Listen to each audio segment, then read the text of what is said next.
Hey folks, welcome to HipHughes History, where we're going to jump in the historical time machine and travel back to October 20th, 1973, a day that will live in political infamy. It's the Saturday Night Massacre. You know, you've heard it in the news, and we all want to be a little smarter. So I'm going to do my part by breaking down that historical event, and then I'm going to bring my friend in, Sami Jarroush from US 101, and he's going to cover the current situation going on with President Trump. And then you tell us what you think down in the comments below, because that's what we do in America. Just keep it civil, folks. All right, the Saturday Night Massacre. Let's get her done.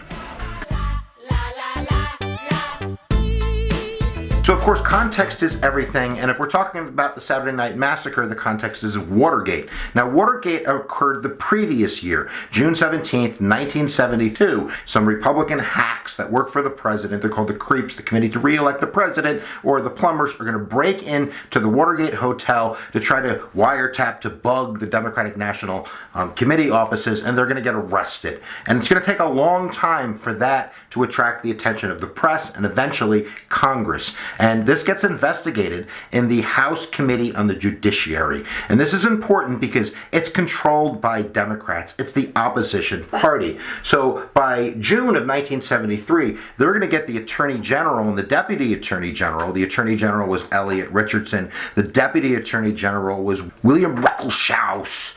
I don't know if I'm saying his name correctly, but I enjoy saying it immensely. They're going to get them to a hearing where they're going to get them to commit to a special prosecutor, an independent prosecutor that will be able to investigate Watergate and not have political ties. Because you have to remember, the Justice Department is in the executive branch. It's appointed by the president. And even though they're supposed to follow the Constitution, follow the law, there is always kind of a smack of, maybe some political alignment there. So the Democrats want an independent prosecutor. They get that in Archibald Cox, and then it's not long after that Archibald Cox is going to issue a subpoena for the newly discovered White House tapes that supposedly have recordings about Watergate. And that's going to bring everybody to a head, really, on October 19th of 1973, where Richard Nixon, after constantly saying he's not going to give the tapes over, offers what's called the Stennis Compromise. And the Stennis Compromise was to have Senator Stennis from Mississippi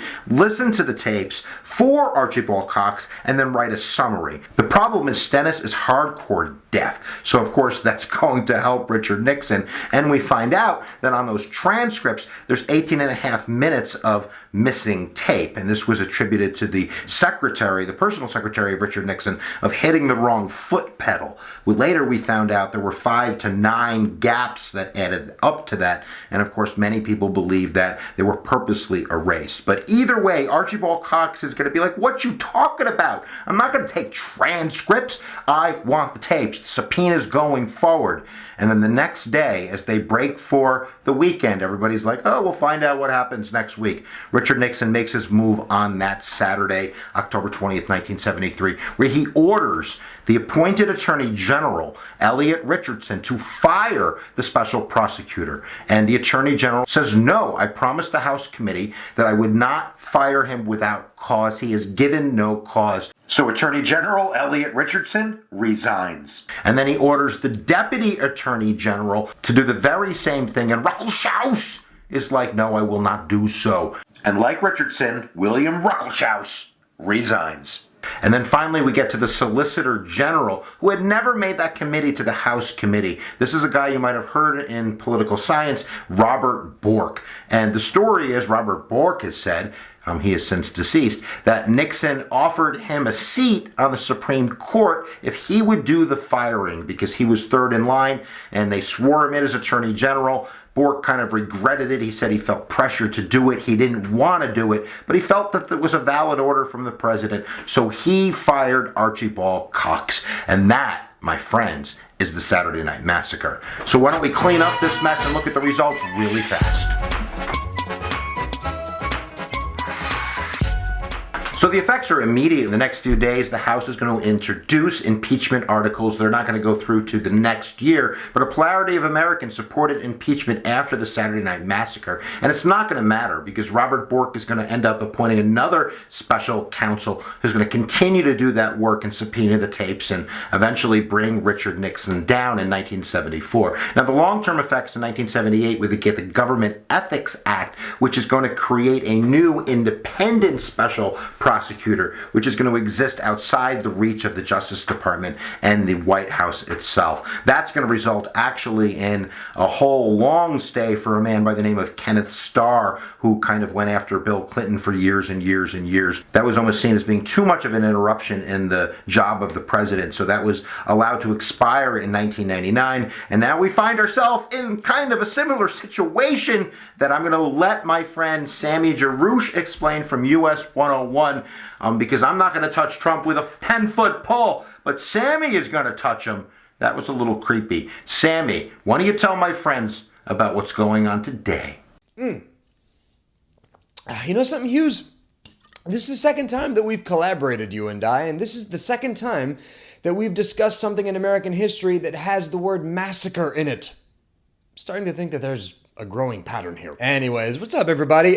First and foremost, I am not a historian, but neither are you. So, how about we the people learn this stuff together?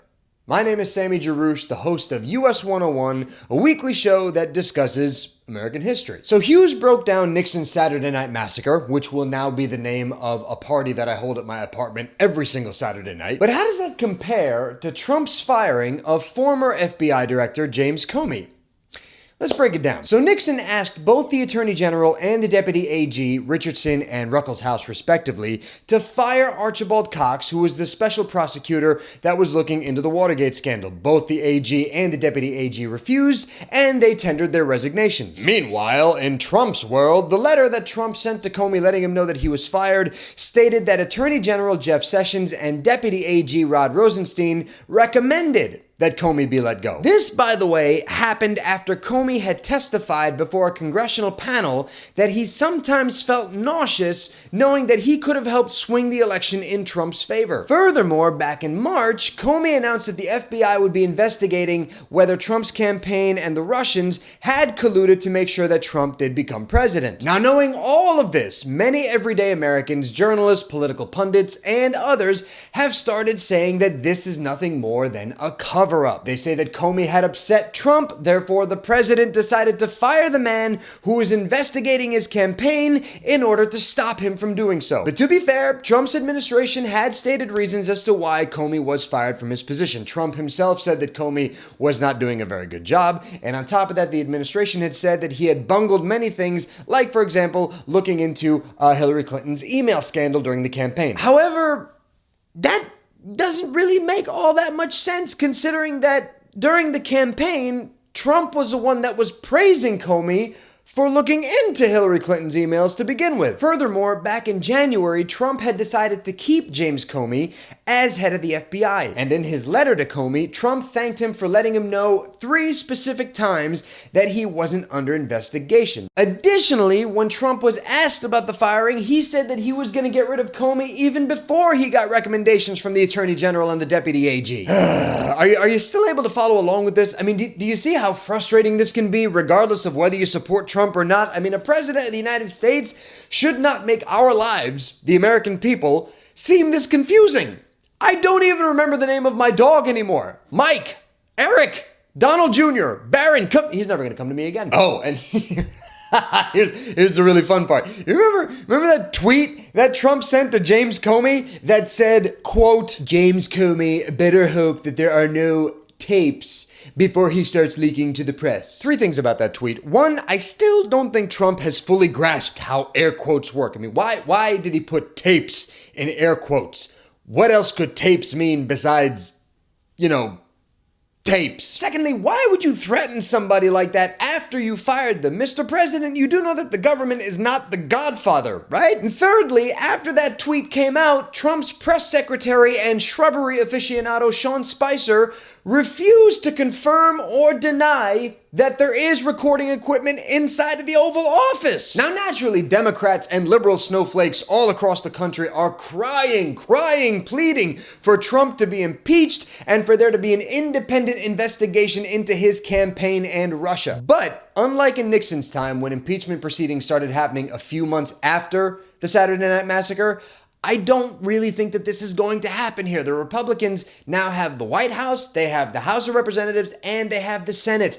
Why would they give up any sort of power if they're running the table? Even Senator Mitch McConnell, aka the turtle from the Robin Hood Disney movie, said on the Senate floor that he would not support an independent investigation. Anyways, I'm gonna just send it back to Hughes because my head is about to explode. But hey, at least I didn't curse on this episode, right? Like I do on episodes of US 101, which, by the way, I do hope you'll subscribe to. New episodes come out every single Tuesday. Again, we talk about American history, and occasionally I collaborate with some amazing history YouTubers, such as Keith Hughes himself, the most esteemed Keith Hughes. On that note, ladies and gentlemen, I am all done, and I need another drink.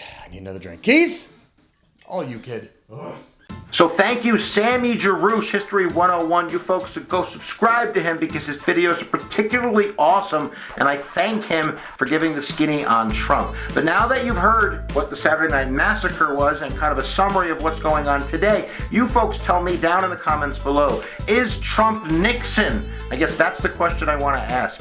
Or are there some nuances you want to point out, or do you think it's ridiculous? Do you think I'm a libtard? I heard that on the internet. All right, folks, make sure that you subscribe to HipHughes History. Make sure you subscribe to Sami Jarroush, and make sure you always remember, where attention goes, energy flows. We'll see you guys next time that you press my buttons.